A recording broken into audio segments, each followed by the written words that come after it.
Imaginação dos homens, propenso à cólera, ao arrependimento e à mutabilidade humana. O Deus da ciência cristã é o amor divino, universal, eterno, que não muda, nem causa o mal, a doença ou a morte. É deveras lamentável o fato de que a parte mais antiga das Escrituras tenha sido invertida. No começo Deus criou o homem à sua imagem, na imagem de Deus. Os mortais, porém, quiseram procriar o homem e fazer Deus a própria imagem deles, a imagem humana. Que é o Deus de um mortal, senão um mortal magnificado. Antropomorfismo. Isso indica a distância entre as religiões teológicas e ritualistas de todos os tempos e a verdade pregada por Jesus. É preciso mais do que profissão de fé para a demonstração cristã. Poucos compreendem os preceitos divinos de Jesus para viver e para curar, ou a eles aderem. Por quê? Porque seus preceitos exigem que o discípulo corte a mão direita e arranque o olho direito, isto é, que ponha de lado até as mais afagadas crenças e práticas, que deixe tudo por Cristo. É preciso mais do que profissão de fé toda revelação, tal é a opinião popular. Deve vir das escolas e ser de linhagem erudita e eclesiástica, assim como os reis, para serem coroados, devem ser de uma dinastia real. Ao curar os doentes e os pecadores, Jesus elaborou o fato de que o efeito curativo resultava da compreensão do princípio divino e do Espírito Cristo, que governava o Jesus corpóreo. Para esse princípio não há dinastia, não há monopólio eclesiástico. Sua única cabeça coroada é a soberania imortal. Seu único sacerdote é o homem espiritualizado. A Bíblia declara que todos os que creem são feitos reis e sacerdotes para Deus. Os estranhos não puderam compreender então, nem compreendem agora, esse governar do Cristo. Por isso não podem demonstrar o poder curativo de Deus. Nem é possível compreender essa manifestação do Cristo, enquanto não for cientificamente compreendido seu princípio divino. Não há monopólio eclesiástico. A adoção da religião científica e da cura divina diminuirá o pecado, a doença e a morte. Que nossos púlpitos façam justiça à ciência cristã. Que a imprensa a represente com imparcialidade. Dá-lhe, em nossas instituições de ensino, o lugar ora ocupado pela teologia escolástica e pela fisiologia, e a ciência cristã extirpará a doença e o pecado em menos tempo do que os velhos sistemas, modificação exigida, concebidos para subjugá-los, precisaram para seu próprio estabelecimento e sua propagação. Antigamente, os seguidores de Cristo, ou a verdade, mediam o cristianismo pelo poder deste sobre a doença, o pecado e a morte. As religiões modernas, porém, geralmente omitem todos esses poderes, menos um, o poder sobre o pecado. Temos de procurar a túnica não dividida, o Cristo inteiro, como nossa primeira prova do cristianismo, pois só Cristo, a verdade, pode nos fornecer a evidência absoluta. Omitidas duas reivindicações, se a delicada mão, estendida para receber um salário régio, e a arte arquitetônica que faz a cúpula e a torre cintilarem de beleza, enxotam de sua porta o pobre e o forasteiro, fecham ao mesmo tempo a entrada ao progresso. Em vão a manjedoura e a cruz contam sua história, o orgulho é a pompa. A sensualidade paralisa a mão direita, e faz com que a esquerda deixe escapar o que é divino. Egoísmo e perda como no tempo de Jesus, assim também hoje é preciso expulsar do templo as chicotadas, a tirania e o orgulho, e dar boa acolhida à humildade e à ciência divina. As fortes cordas da demonstração científica, tais como as que Jesus trançou e brandiu, ainda são necessárias para expurgar os templos do seu vão tráfico no culto mundano, e fazer deles moradas dignas do Altíssimo. Templo purificado. A medicina que aqui existiu primeiro, a mente ou a medicina? Se a mente foi a primeira e era autoexistente, então a mente, não a matéria, deve ter sido a primeira medicina. Como Deus é tudo em tudo, ele fez a medicina. Essa medicina, porém, era a mente. Não poderia ter sido a matéria, que se aparta da natureza e do caráter da mente, Deus. A verdade é o remédio de Deus para o erro de qual questão de precedência, quer espécie, e a verdade só destrói o que não é verdadeiro. Daí o fato de hoje, como ontem, o Cristo expulsar os males e curar os doentes.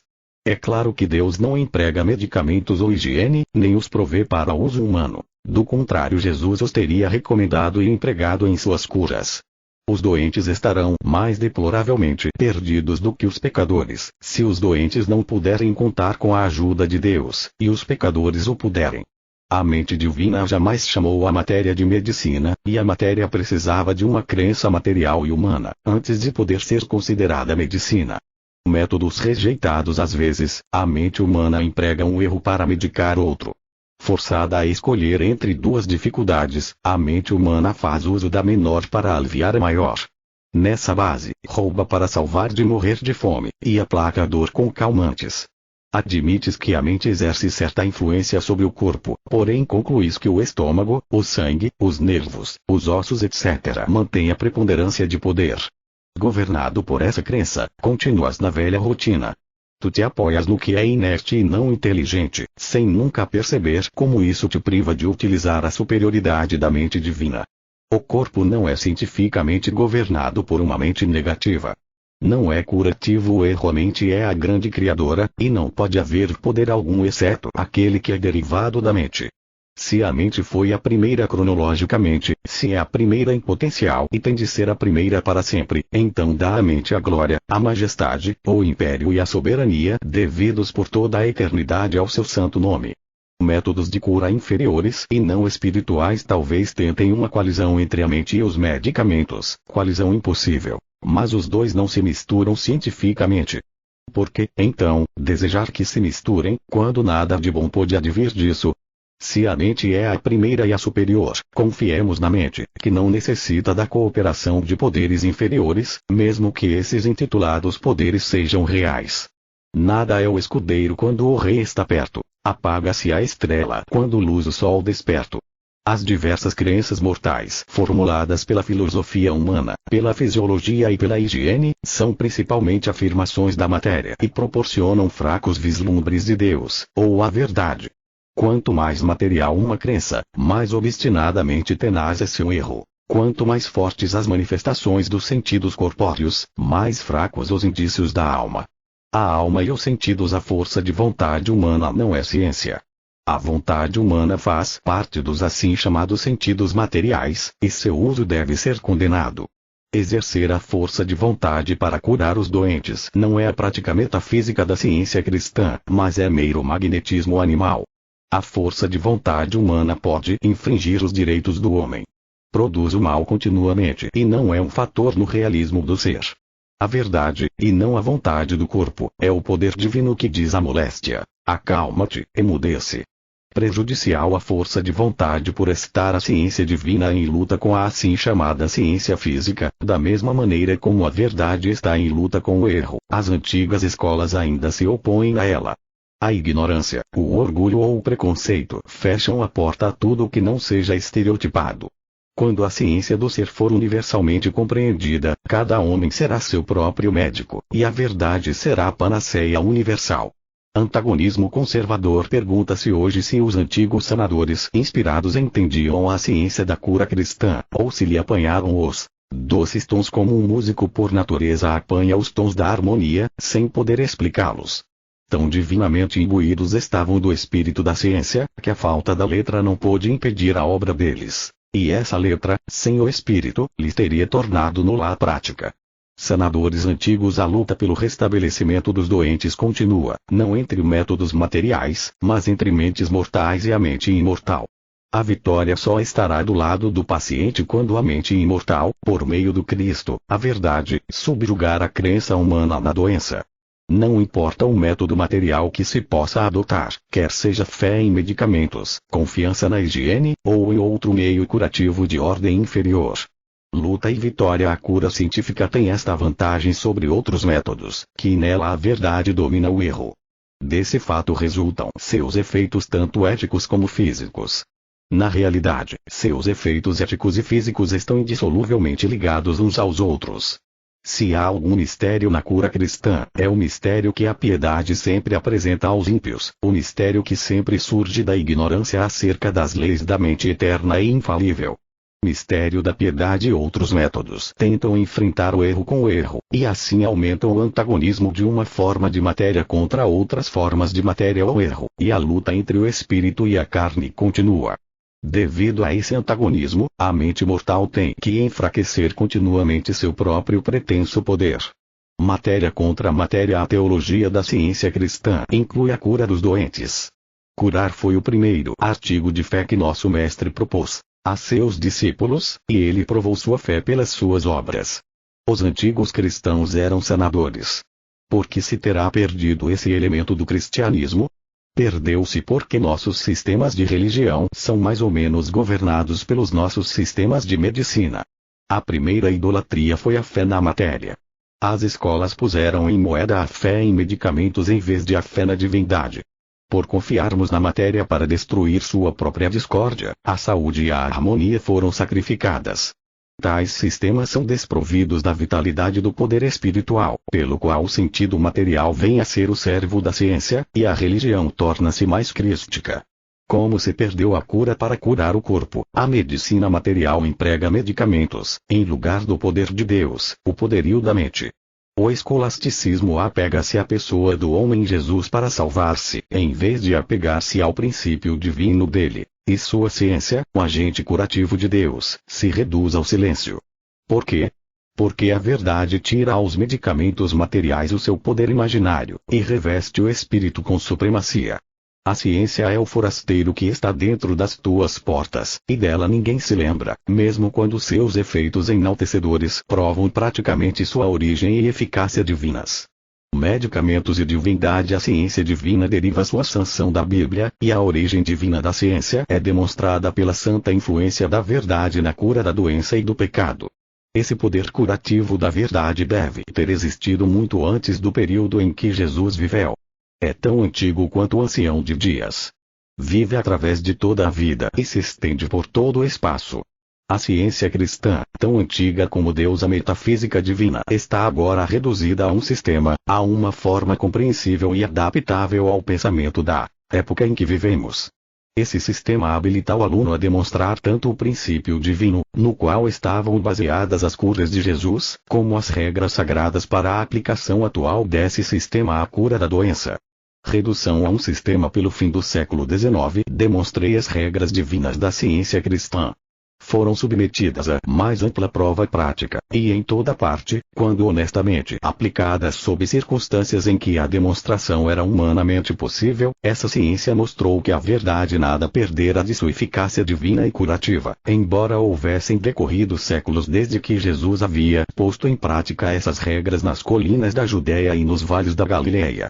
Embora este volume contenha a ciência completa da cura pela mente, não acredites jamais que podes absorver todo o significado da ciência pela simples leitura deste livro. O livro tem que ser estudado, e a demonstração das regras da cura científica te fixará firmemente nos alicerces espirituais da ciência cristã. Essa prova te eleva muito acima de teorias já antiquadas, fósseis que se estão esboroando, e te habilita a compreender os fatos espirituais do ser, até agora não alcançados e aparentemente indistintos. Leitura e prática. Nosso mestre curou os doentes, praticou a cura cristã e ensinou aos seus discípulos as generalidades do princípio divino dessa cura. Não deixou, porém, regra definida para demonstrar esse princípio de curar e prevenir a doença. Essa regra ficou para ser descoberta na ciência cristã. Um afeto puro manifesta-se em bondade, mas só a ciência revela o princípio divino da bondade e demonstra suas regras. Descoberta a regra definitiva. Jesus nunca falou na doença como se fosse perigosa ou difícil de curar. Quando seus discípulos lhe trouxeram um caso que não haviam podido curar, disse-lhes: ó geração incrédula, dando a entender que o poder necessário para curar estava na mente. Ele não receitava remédios, nem exigia obediência às leis materiais, mas agia em franca desobediência a elas. A prática do próprio Jesus, nem a anatomia nem a teologia jamais descreveram o homem como criado pelo Espírito, como o homem de Deus. A primeira explica que os homens dos homens, ou os filhos dos homens, são criados corporalmente em vez de espiritualmente, e que emergem do mais baixo em vez de emergir do mais alto conceito do ser. Tanto a anatomia como a teologia definem o homem como físico e mental ao mesmo tempo, e deixam a mente à mercê da matéria para toda função, formação e manifestação. A anatomia trata materialmente do homem, em todos os pormenores. Perde de vista o espírito, abandona o verdadeiro tô e aceita a discórdia. A anatomia e a teologia rejeitam o princípio divino que produz o homem harmonioso, e se ocupam, uma inteiramente, a outra primariamente, com a matéria, chamando de homem aquilo que não é a contraparte, mas a contrafação, do homem de Deus. Então a teologia procura explicar como fazer desse homem um cristão, como, partindo dessa base de divisão e discórdia, produzir a harmonia e a unidade do espírito e sua semelhança. O homem da anatomia e da teologia, a fisiologia exalça a matéria, destrona a mente e pretende governar o homem pela lei material, em vez de pela lei espiritual. Quando a fisiologia não consegue dar saúde ou vida por esse processo, ela ignora o espírito divino, considerando-o incapaz, ou sem vontade de prestar ajuda na ocasião em que o corpo dela necessita. Quando os mortais pecam, esse procedimento das escolas deficiente a fisiologia, abandona-os à orientação de uma teologia que admite ser Deus o sanador do pecado, mas não da doença, embora nosso grande mestre demonstrasse que a verdade podia salvar da doença, como também do pecado. A mente supera de longe os medicamentos, tanto na cura da doença como na do pecado. Em todos os casos, o meio mais excelente é a ciência divina. É a matéria médica uma ciência ou um feixe de teorias humanas especulativas? A receita que é eficaz no caso falha no outro, e isso é devido aos diferentes estados mentais dos pacientes. Esses estados não são compreendidos e ficam sem explicação, exceto na ciência cristã. A regra e a perfeição com que ela opera nunca variam na ciência. Se falhares no caso qualquer, é porque não demonstraste a vida de Cristo, a verdade, em maior grau em tua própria vida, isto é, não obedeceste à regra nem provaste o princípio da ciência divina.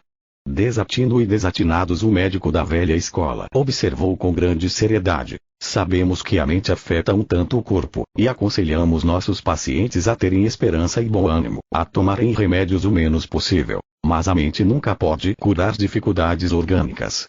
Essa lógica é claudicante e os fatos a contradizem. A autora curou o que se chama doença orgânica com tanta presteza quanto curou doenças puramente funcionais, sem outro poder senão o da mente divina. O médico da velha escola, visto que Deus, a mente divina, governa tudo, não parcial, mas supremamente, o predizer a doença não dignifica a terapêutica. Tudo que guia o pensamento espiritualmente, beneficia a mente e o corpo. Precisamos compreender as afirmações da ciência divina, rejeitar a superstição e demonstrar a verdade de acordo com Cristo.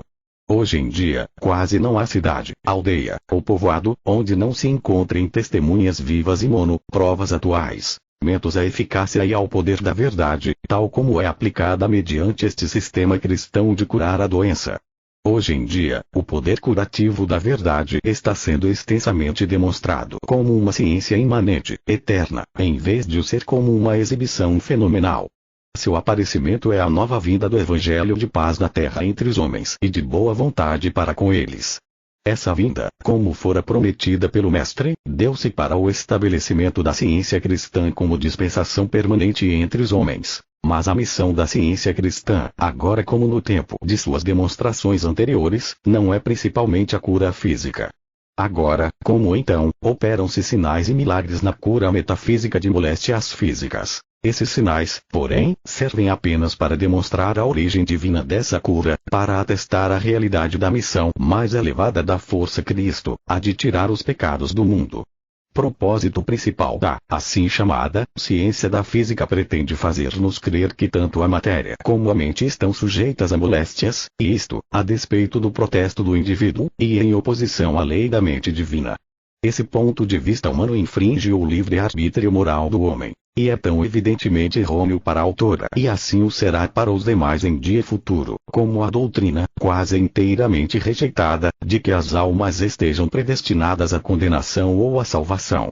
A doutrina de que a harmonia do homem é governada por condições físicas durante toda a sua vida terrena, e que então ele é expulso de seu próprio corpo pela ação da matéria, isto é, a doutrina da superioridade da matéria sobre a mente, vai se desvanecendo.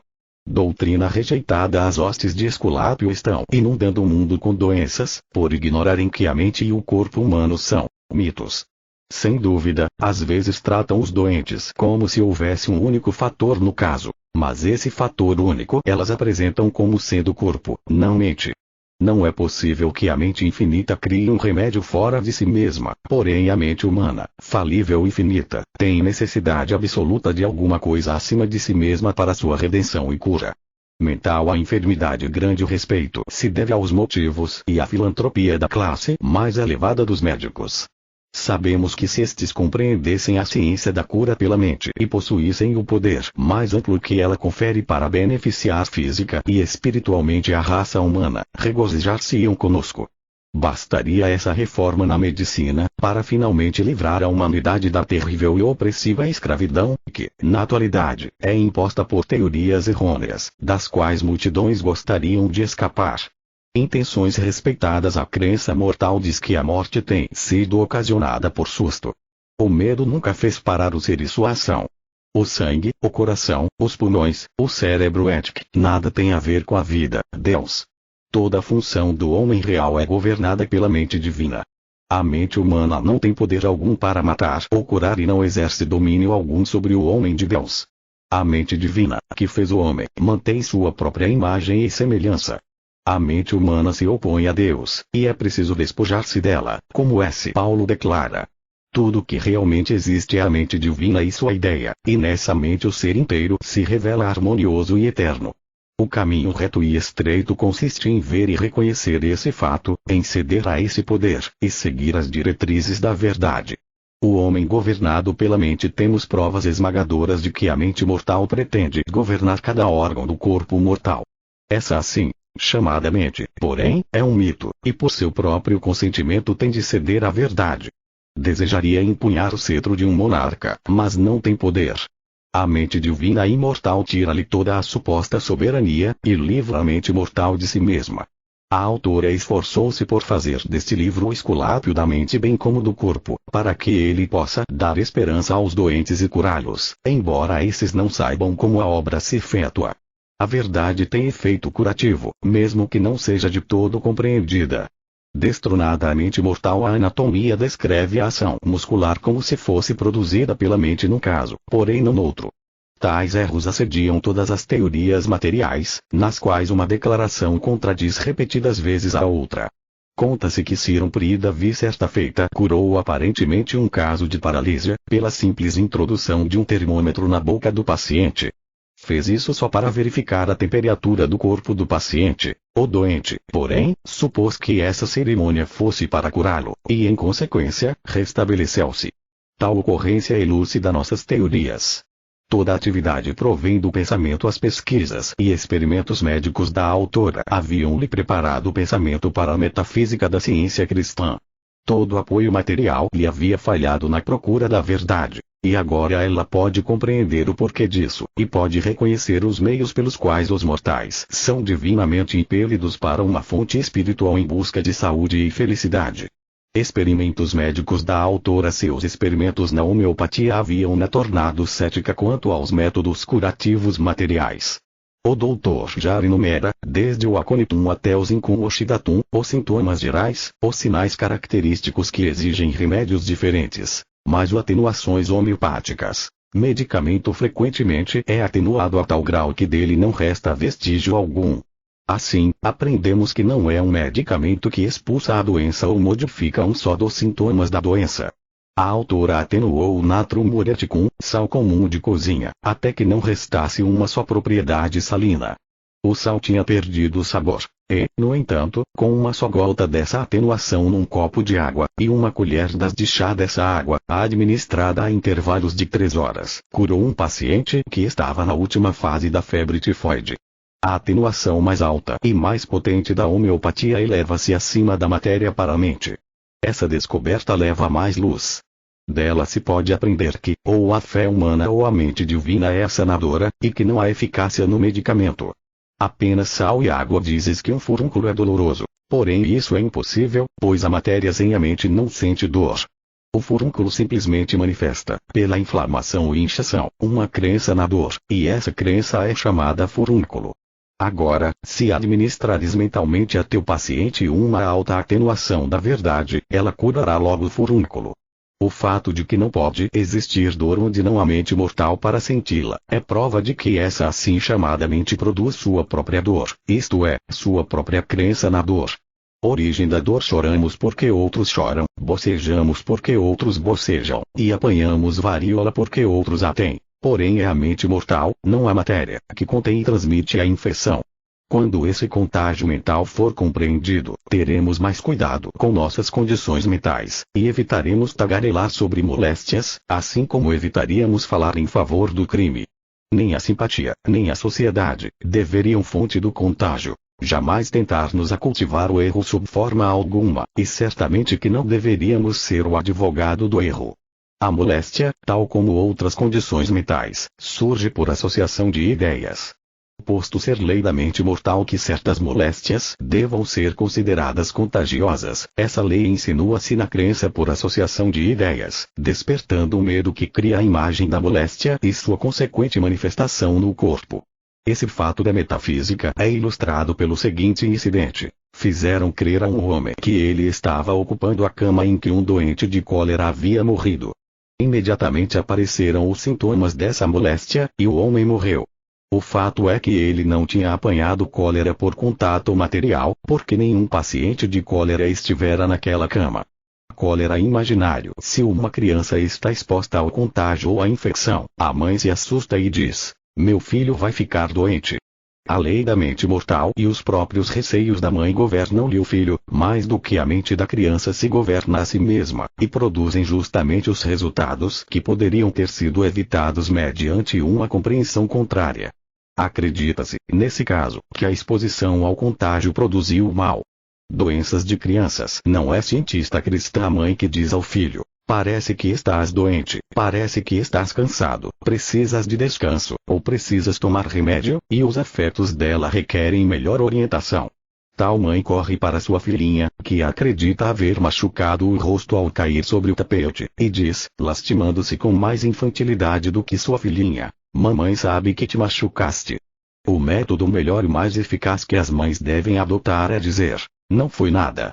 Não te machuco.